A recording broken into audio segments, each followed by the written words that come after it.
Eh bien, cela n'a certainement pas pris de temps du tout. Les pièces de contrefaçon ou de rechange du Bamboo Lab sont arrivées sur le marché. Et dans cette vidéo, je vais tester chacun d'entre eux et vous dire lesquels valent la peine d'être achetés. Plongeons.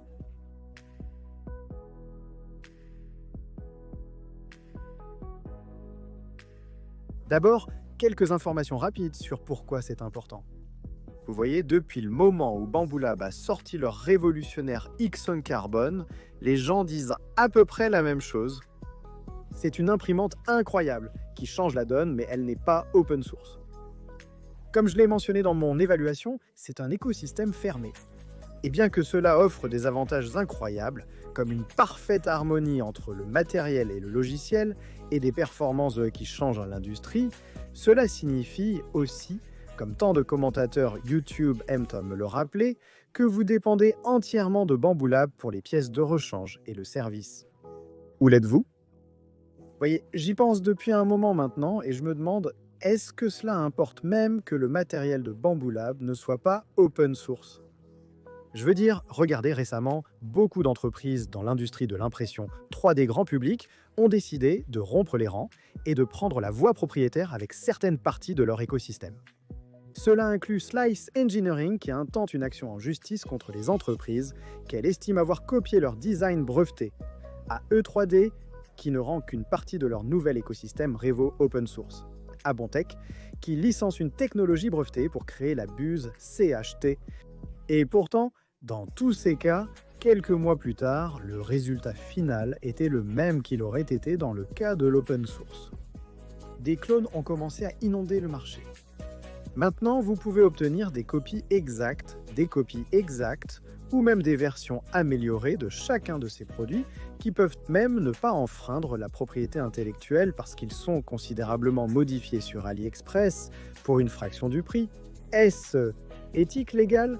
Je veux dire, regardez, je suis la dernière personne qui veut endosser ou cautionner une quelconque forme de vol de propriété intellectuelle. Après tout, j'ai acheté ma maison de rêve en vendant ma propre propriété intellectuelle sous forme de cours et de livres, et je sais par expérience à quel point c'est désagréable de voir d'autres personnes voler votre propriété intellectuelle. Mais en fin de compte, ce n'est certainement pas du vol de propriété intellectuelle si vous modifiez considérablement le design pour l'améliorer, comme le design d'un insert à 3 trous amovible qui transforme n'importe quelle buse en buse CHT et qui, comme Stéphane de commande numérique par calculateur Kitchen l'a découvert, surpasse réellement l'original. Et franchement, alors que certains des clones que je m'apprête à vous montrer sont bien sûr moins chers que l'achat des pièces originales, ce n'est même pas le véritable attrait ici, car Bamboo Lab, à leur crédit, a rendu les pièces de rechange incroyablement abordables, bien qu'ils n'expédient pas encore dans tous les pays. Le véritable attrait, comme vous le verrez bientôt, est que certaines de ces pièces sont en réalité des améliorations par rapport aux originaux, avec une meilleure disponibilité et à des coûts inférieurs. Maintenant, je ne suis pas avocat en propriété intellectuelle, donc je n'ai aucune idée de ce qui constitue un changement suffisamment significatif pour être considéré comme une nouvelle création et non une violation de la propriété intellectuelle. Mais il est également important de noter que bien que Bamboo Lab parle de brevets dans leur blog, et bien que j'ai trouvé des tonnes de brevets au nom de tous les différents fondateurs, je n'ai pas pu trouver de brevet pour les pièces spécifiques dont nous allons parler aujourd'hui, ni pour aucune des pièces du Bamboo Lab Dix, un Carbone ou P1P d'ailleurs. Au lieu de cela, j'ai trouvé beaucoup de brevets qui avaient à voir avec des idées telles que les systèmes de stabilisation utilisés sur les drones DJI, les systèmes de gestion de fichiers, et ainsi de suite. Il se peut donc que bien que de nombreux designs sur les produits Bamboo Lab soient Pontis propriétaires, ils ne soient pas réellement légalement brevetés d'une manière qui empêcherait quiconque d'innover à partir d'eux. Ou du moins, je n'ai pas pu les trouver et un porte-parole de Bamboo Lab ne m'a pas répondu à temps pour cette vidéo. Une mise en garde. Et au fait, je tiens à préfacer cette vidéo entière en disant que oui, je sais que les pièces de rechange que je vais partager plus tard dans la vidéo sont des interprétations de pièces propriétaires relativement basiques, pas des cartes de circuit imprimées ou des pièces moulées par injection. Mais à cela, je dis, attendez simplement. Bien sûr, pour l'instant, le marché secondaire n'a développé que ces poignées de pièces de rechange simples et très demandées. Mais il n'y a littéralement rien qui les empêche, ou vous et moi, de produire, concevoir, télécharger et distribuer des pièces de rechange pour chaque autre composant de l'imprimante. Je pourrais par exemple scanner en 3D le couvercle de la tête d'outil et le télécharger sur des sites d'impression afin que quiconque casse le sien puisse imprimer un remplacement. Nous voyons déjà des gens améliorer les pièces originales, moulées par injection et télécharger ces conceptions en open source. Ou ceux d'entre vous qui sont particulièrement compétents pourraient concevoir des cartes de circuit imprimées personnalisées, voire améliorées pour des choses comme la tête d'outil, ou même toute la carte de contrôle et télécharger ou mettre en open source vos versions améliorées de ces conceptions, même si l'original est propriétaire. Mais Jonathan, vous pourriez penser que la différence est que la plupart d'entre nous ne peuvent pas produire leur propre carte de circuit imprimée ou obtenir leur propre tôle ou imprimer en 3D du métal. Alors à quoi bon si quelqu'un télécharge les conceptions ? D'accord, donc avec cette mise en garde écartée, passons à la véritable revue avec la première et la plus excitante des améliorations, l'extrémité chaude améliorée. Une des choses que beaucoup de propriétaires sûrement de Bambu Labs ont rapidement remarqué, c'est qu'à une époque de buse à échange rapide comme le E3D Revo, la buse de Bambu Lab elle n'est pas rapide du tout. Dans le meilleur des cas, vous choisissez de dépenser un peu plus pour acheter un ensemble complet d'extrémités chaudes. Et ensuite, ce ne sont que 2 vis, quelques câbles et un tas de connecteurs à remplacer. Mais dans le pire des cas, changer une buse, oui, une buse signifie dévisser 4 vis, gérer de la pâte thermique, rerouter des fils et bien plus encore. Et bien que 35 $ ne soit certainement pas une somme énorme à dépenser pour simplifier tout ce processus, cela devient rapidement coûteux et ennuyeux si vous voulez par exemple 5 tailles de buses différentes et la possibilité de passer rapidement entre elles et des buses durcies et régulières. Heureusement, ce problème est résolu avec ce nouveau design pour l'extrémité chaude du Bambu Lab. En gros, ce qu'il fait, c'est remplacer le dissipateur thermique et la buse par un qui est presque identique, mais qui ajoute une buse filetée 5-6 à la fin, ce qui signifie que vous pouvez simplement dévisser la buse comme n'importe quelle autre. Maintenant, vous pourriez penser qu'il y a probablement une bonne raison pour laquelle Bambu Lab n'a pas fait cela en premier lieu eux-mêmes. Après tout, ils prétendent qu'ils ont dû concevoir cette extrémité chaude propriétaire pour obtenir les performances où elles sont aujourd'hui. Mais dans tous mes tests, ce design fonctionne tout aussi bien, sinon mieux. Et en plus, le fait qu'il vous permet de mettre un autre type d'extrémité chaude VCX juste là et d'utiliser la technologie du marché secondaire, telle qu'une buse CHT contrefaite, eh bien cela augmente en fait les performances de l'extrémité chaude originale. J'ai même vu certaines personnes sur le Discord de Bambu Lab dire qu'elles ont pu atteindre un débit stupéfiant de 40 mm3 en effectuant cette simple modification. Et donc j'ai décidé de tester cela. J'ai téléchargé un simple test de débit mis en ligne sur Printable par Kins Customs et je l'ai reconfiguré pour une buse de 0,6 mm qui essaierait de pousser l'extrudeuse à un stupéfiant 52 mm3 par seconde. Environ 2 fois ce que j'obtiens actuellement sur mon Voron avec l'extrémité chaude Fadus Rapido à des températures PLA standard. J'étais assez sûr que nous n'allions pas nous approcher de là parce que j'ai commencé par des tests sur du PLA standard bon marché et je n'avais pas de matériel à haut débit sophistiqué sous la main, mais j'ai décidé de le découvrir pour la science. Maintenant, la première fois avec du PLA générique en vente libre, j'ai seulement réussi à l'obtenir autour de 33 à 34 mm3 par seconde. Mais ensuite, moi, j'ai réellement essayé ce test à nouveau avec du PLA Premium de Voxel PLA. Ils n'ont pas sponsorisé cet épisode, mais ils sont un sponsor de longue date et j'aime vraiment leurs produits et les résultats parlent d'eux-mêmes. Je dois encore mesurer cela, donc je vais afficher les chiffres à l'écran, mais je suis presque sûr que j'ai réussi à dépasser 40 mm3 par seconde avec le PLA de Voxel, ce qui est tout simplement incroyable, et c'est une amélioration majeure pour le bambou si vous voulez être capable d'imprimer des buses d'1 mm et vraiment pousser la vitesse que les cinématiques de l'imprimante elles-mêmes sont capables de faire. Il y avait cependant beaucoup d'inconvénients.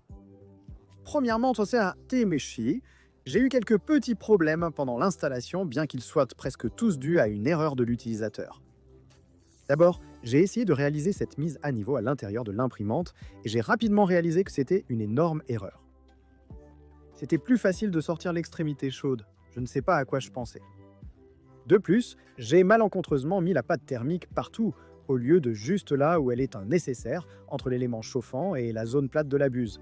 Ce qui signifie qu'à la fin, je n'étais pas seulement un sacré bazar, mais je n'avais pas non plus assez de pâte thermique là où j'en avais réellement besoin. Nous allons revenir là-dessus dans une minute. De plus, j'ai réussi à dénuder les vis à 6 pans avant même de mettre les choses en marche parce que j'ai fait l'énorme erreur d'utiliser les clés Allen incluses de mauvaise qualité. N'utilisez jamais les clés Allen incluses. J'espère que cela ne me posera pas de soucis quand je changerai les bus plus tard.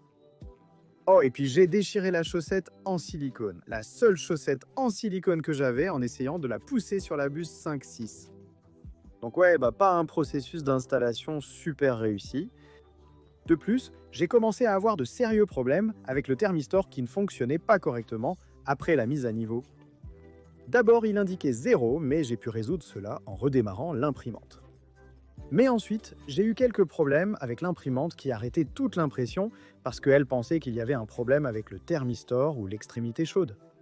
Ce problème s'est devenu beaucoup moins persistant et je l'ai réduit soit à un manque de pâte thermique dans le trou du thermistor, soit à la nécessité d'ajuster le proportional intégral dérivative après avoir remplacé la buse et l'extrémité chaude, ce que Bamboolab ne permet pas actuellement de faire, ou au fait que j'ai déchiré la chaussette en silicone parce que, d'une manière ou d'une autre, il est clairement exacerbé par le ventilateur de refroidissement de la pièce et les ventilateurs auxiliaires, donc j'ai un peu gâché l'imprimante pour le moment.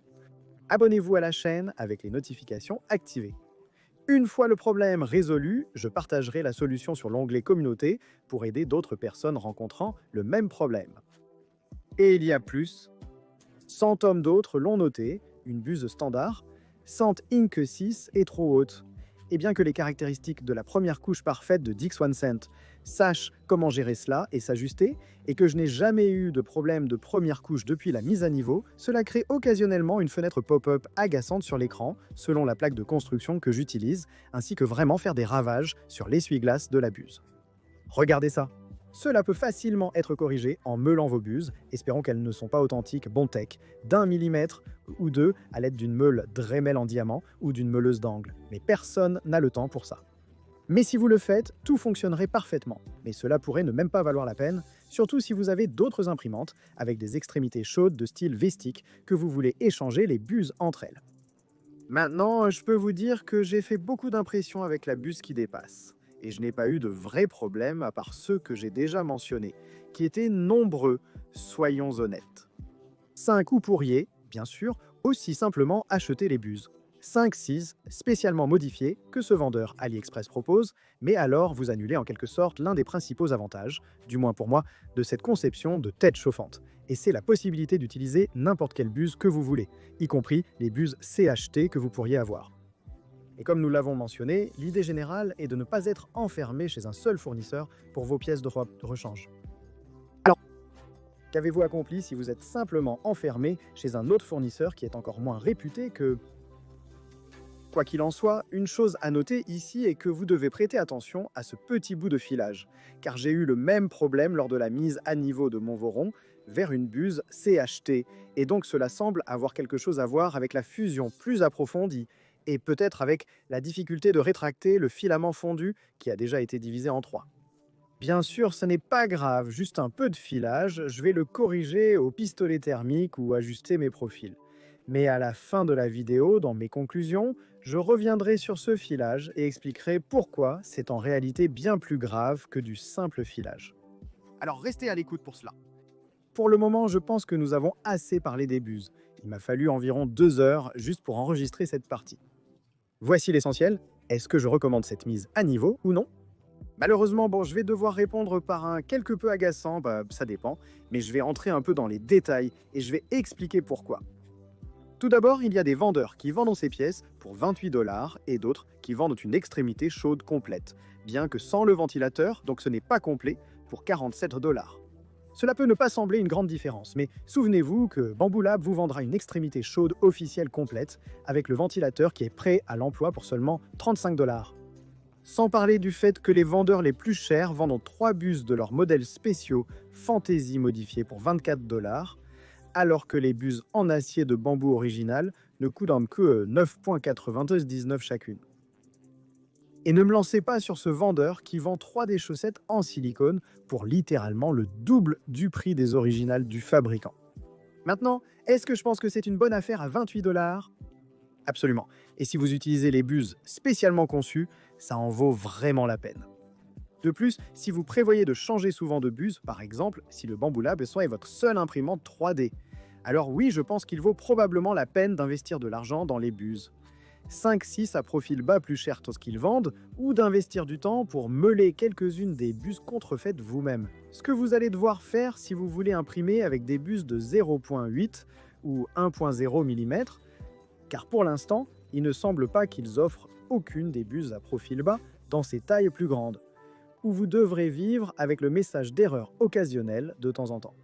En fin de compte, il ne fait aucun doute que remplacer une buse plutôt que de retirer un ensemble de hot-end entier, ou même de changer le hot-end entier, sera beaucoup plus facile et plus pratique. Cependant, à 46 $ pour seulement le hot-end plus 24 $ pour les buses, vous êtes déjà à 70 $, et c'est seulement 20 $ de l'offre limitée de bambou de 89 $ pour un extrudeur, un hot-end complet, et des buses pour 0,6, 0,8 et 0,4, bien que je suppose que vous devrez toujours échanger les ventilateurs et ainsi de suite. En résumé, cela dépend de votre niveau de paresse, de la valeur que vous accordez à votre temps, de la durée de vie de vos imprimantes et de la fréquence à laquelle vous comptez changer les buses. Ou si vous vivez quelque part où Bamboo Lab n'expédie pas encore, mais que vous réussissez à faire passer une imprimante à travers les frontières, alors oui, faites comme moi et achetez simplement la contrefaçon pour ne plus jamais être coincé sans buse. D'accord, en fin de compte, suis-je content d'avoir fait cette mise à niveau? Non, pas vraiment. J'aurais dû simplement trouver un moyen de me faire livrer certains des extrémités chaudes originales par Bamboo Lab, car le débit supplémentaire et la commodité, pour moi du moins, ne valèrent pas toutes les erreurs agaçantes que je dois maintenant résoudre. Mais je l'ai fait pour vous tous, pour la science. Alors la moindre chose que vous pouvez faire est de déchirer ce bouton. J'aime comme j'ai déchiré ma seule chaussette en silicone. Merci, j'en ai assez de parler de bus. Salut Jonathan de l'édition. Chaque jour, des monteurs vidéo impuissants sont maltraités avec des vidéos qui durent 35 minutes. Et tout ce qu'ils veulent, c'est voir leurs épouses et me faire dormir. Mais vous pouvez aider dans ce cas. En un seul clic sur le bouton d'abonnement, vous pouvez voir la deuxième partie de cette vidéo que nous avons divisée pour permettre à ces mêmes monteurs vidéo d'avoir une nouvelle vie. Aidez-nous à aider ceux qui en ont besoin. Cliquez sur le bouton d'abonnement et nous aurons une autre vidéo pour vous. Plus tard cette semaine. Merci.